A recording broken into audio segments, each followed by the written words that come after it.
넬슨 만델라는 남아공에서 흑인 그 인권 운동가였습니다. 흑인들이 70%인 나라에서 흑인들이 사는 지역을 13% 정도만 이렇게 축소해서 흑인들이 매우 탄압받는 그때에 그 인권 운동가로 살다가 그 44세에 종신형을 받고 71세까지 감옥에 수감이 되었습니다.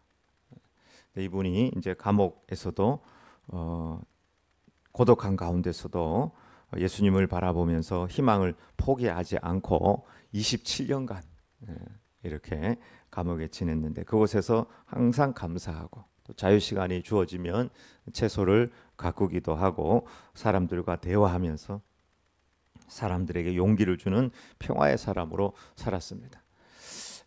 넬슨 만델라는 그 대화와 화해와 용서와 평화의 상징인 대통령이라고 할 수 있습니다.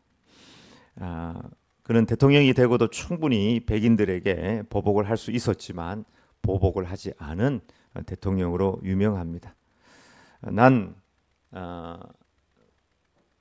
말을 가볍게 하지 않는다. 27년간 옥살이가 내게 준 것이 있다면 그것은 고독의 침묵을 통해서 말이 얼마나 귀한 것이고 말이 얼마나 사람들에게 큰 영향을 미치는가 하는 것을 알게 되었다.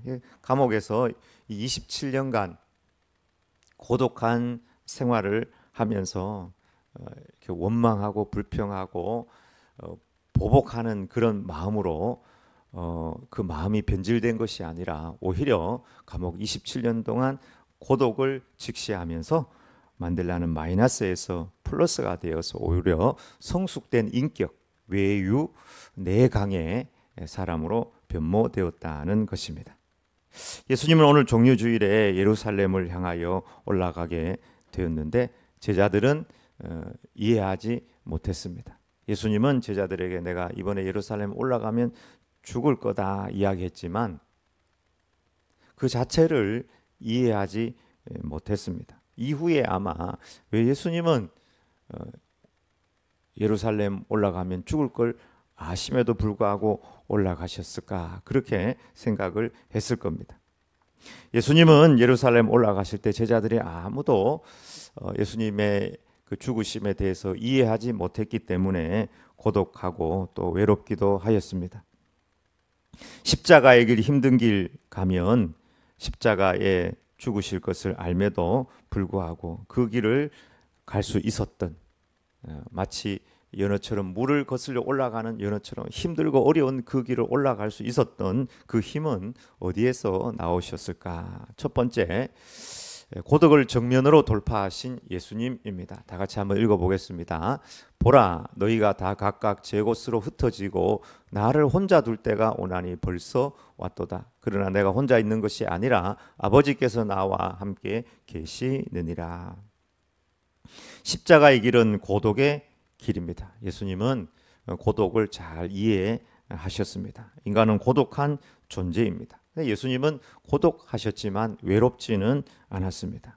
고독과 외로움은 좀 차이가 있습니다. 고독은 홀로 있는 상태, 그걸 이제 고독이라고 이야기합니다. 영어로는 solitude라고 이렇게 이야기를 하고요. 외로움은 고독으로 인해서 느끼는 어떤 감정 상태, 여러 가지가 있겠죠. 그러나 영어로는 loneliness라고 이렇게 번역하고 있습니다. 텅 빈 마음, 비어 있는 상태, 그 가운데서 느끼는 두려움 혹은 우울감, 이런 것들이 외로움을 통해서 오는 것입니다. 그때 그 외로움을 채우기 위해서 다른 것을 추구하게 되는 것입니다. 그러니까 예수님은 고독함을 이해하셨습니다. 사람은 처음부터 고독한 존재입니다. 관계 안에서 존재하지만 결국은 혼자입니다. 키에르케고르 실존적인 관점에서 인간은 단독자라고 하였습니다. 전체성, 관계성 속에서 파악할 수 없는 하나님 앞에서의 개별적 존재로서의 어떤 독립성과 개별성을 강조한 말입니다. 인간은 하나님 앞에서 단독자이다. 이 키에르케고르는 단독자라는 개념으로 사람의 더 높은 삶의 의미의 출발점을 단독자라는 개념으로 사용하였습니다. 데카르트의 부정할 수 없는, 의심할 수 없는 자아, 그죠? 인식론적 관점에서 그것에서 출발한 것처럼 데카르트는 키에르케고르는 단독자라는 개념을 가지고 있습니다. 결국 우리는 하나님 앞에서 홀로 서게 됩니다. 그렇기 때문에 어떤 거짓도 게으름도 악행도 남 탓하거나 또 나의 책임이 아니다 하나님 앞에 그렇게 부정할 수 없다는 것이죠. 조상 탓을 하거나 나라 탓을 하거나 아내 탓을 하거나 남편 탓을 하거나 다른 사람 탓 그런 거 없습니다. 하나님 앞에서 내가 선택하고 내가 결정하여 하나님 앞에 서는 그런 단독자라는 사실입니다.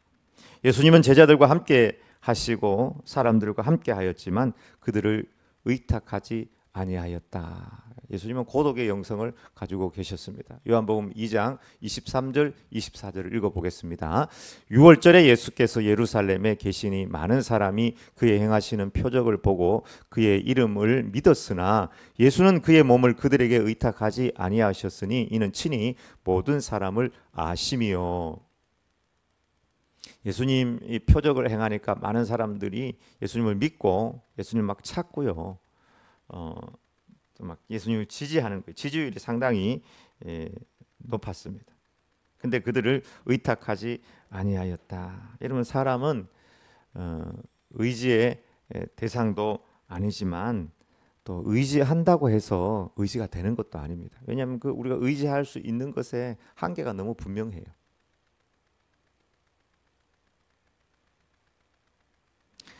무리를 보내신 후에 기도하러 따로 산에 올라가시니라. 저물매 거기 혼자 계시더니 이제 오병이어의 기적을 일으킨 이후에 사람들이 예수님을 막 찾아서 막 임금 삼으려고 하고 막 대단하다고 이렇게 축복하려고 하는데 예수님 그거 다 뒤로 하고요. 혼자 제자들조차도 다 떠나가게 하고 혼자 하나님 앞에서 기도하셨다는 것이죠.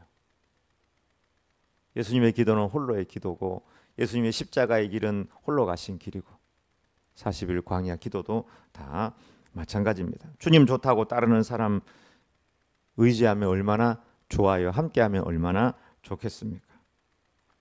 주님을 따르는 사람들 중에는 예수님께서 마음이 가는 사람이 있지 않았겠습니까? 부자가 있을 수도 있고 권력자가 있을 수도 있고 말을 예쁘게 하는 사람이 있을 수도 있고 실제로 아름다운 여인이 있었을 수도 있고 또 충성스러운 사람이 분명히 있었을 수도 있습니다. 그러나 예수님은 그들에게 의지하지 않았습니다. 오직 예수님은 하나님만을 의지하며 사셨습니다.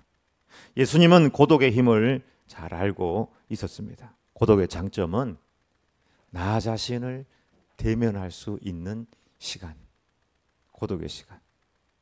그리고 그 나 자신을 대면하면서 내 내적인 힘을 기를 수가 있고요. 그 내적인 힘이 길러질 때 내가 움직일 수 있고 행동할 수 있는 사람이 될 수 있다는 것이 이 고독의 장점입니다.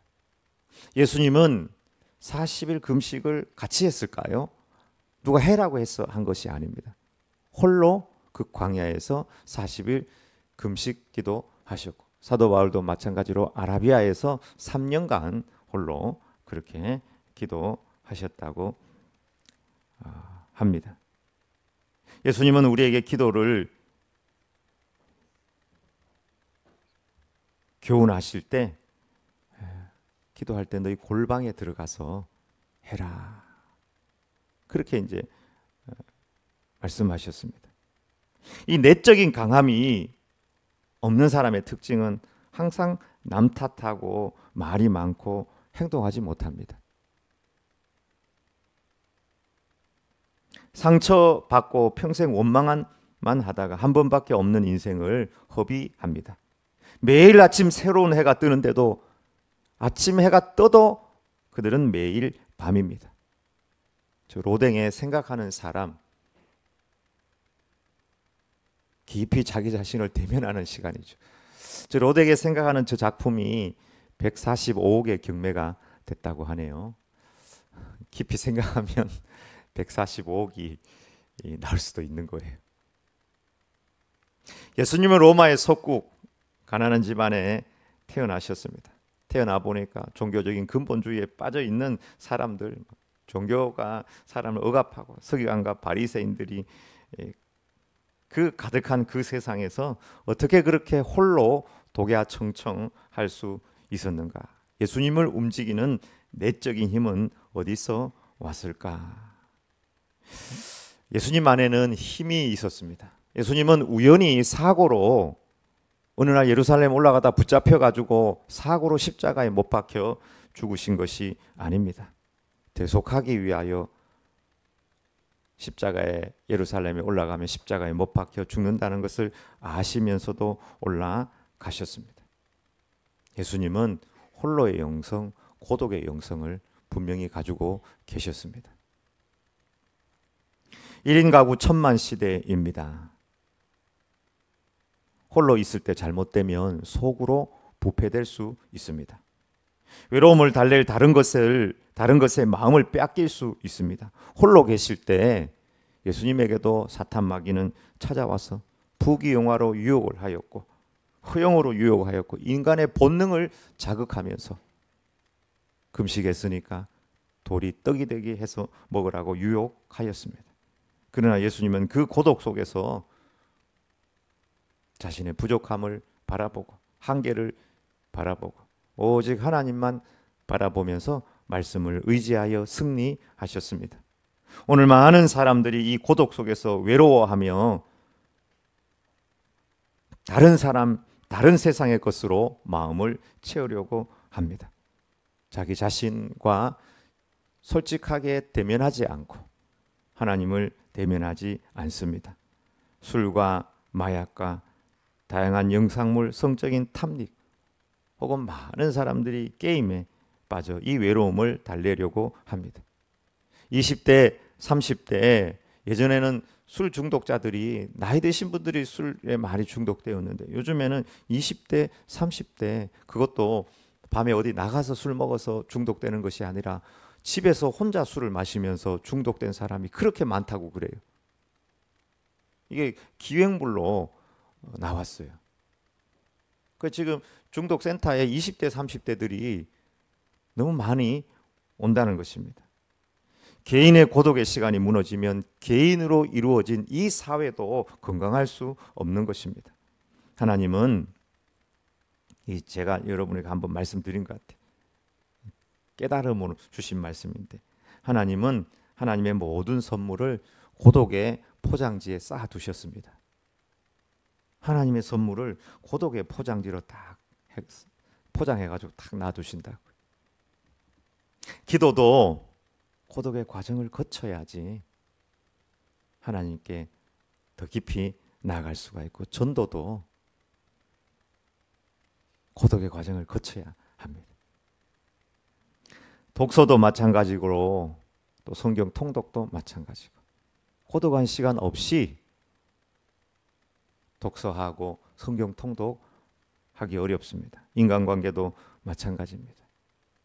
모든 인간관계 속에도 부족하고 연약한 점이 있습니다. 그러나 이 고독의 시간을 거치면서 더 깊고 성숙한 인간관계로 나갈 수가 있고 글쓰기도 마찬가지 성령님의 열매 모두 고독의 포장지를 벗겨야지 아름답고 맛있는 열매를 딸 수가 있습니다.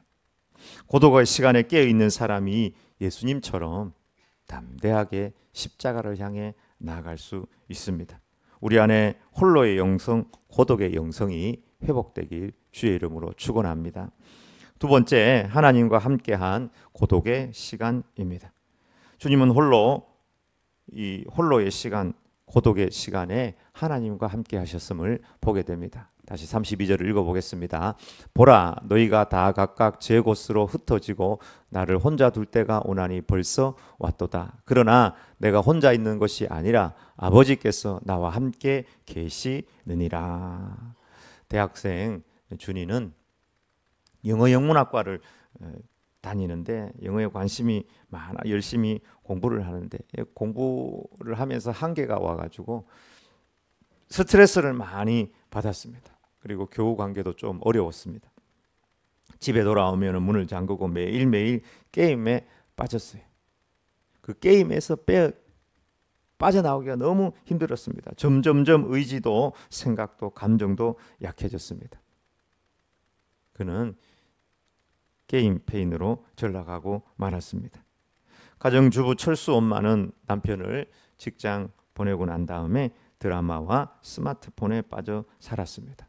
과거에 꿈이 있었고 열정도 있었지만 점점점 내적인 힘이 빠지게 되었고 자기 자신을 잃어가고 말았습니다.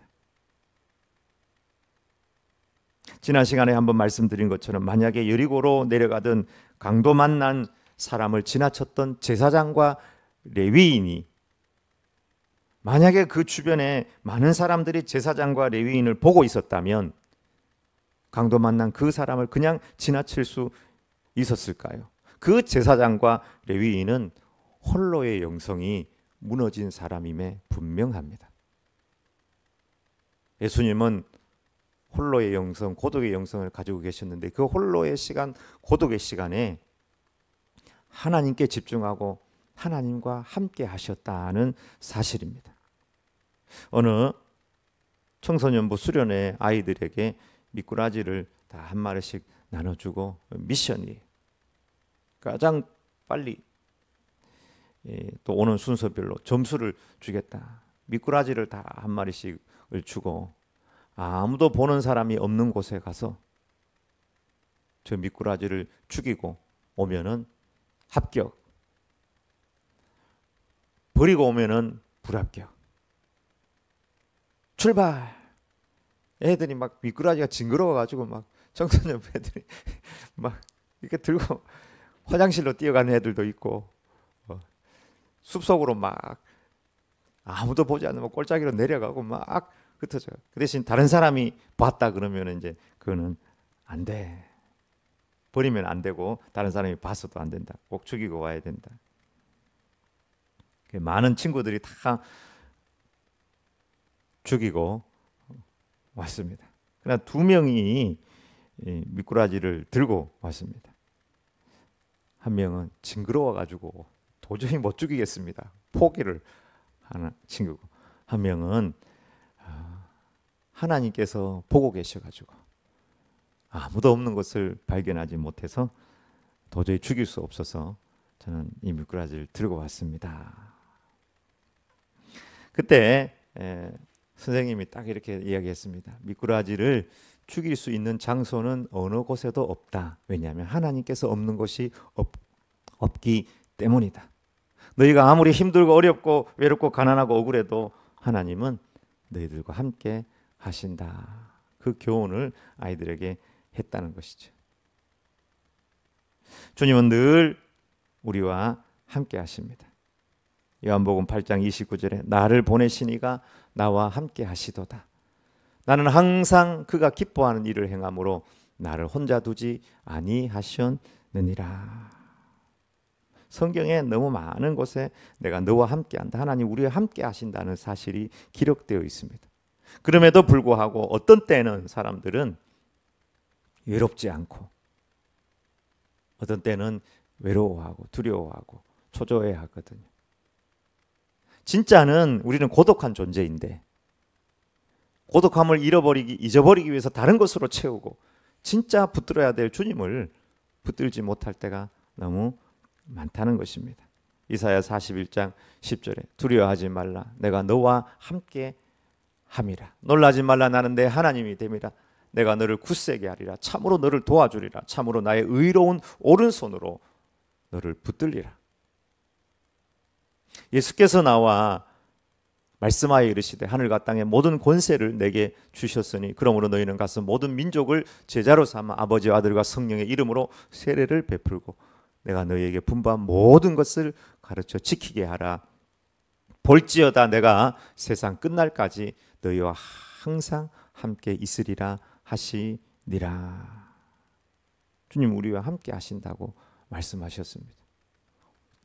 절대로 혼자 있는 것이 아닙니다. 낙담하지 마십시오. 두려워하지 마십시오. 외로워하지 마십시오. 우리는 뒤로 물러가 멸망할 자가 아니라 오직 영혼을 구원함에 이르는 믿음을 가진 자입니다.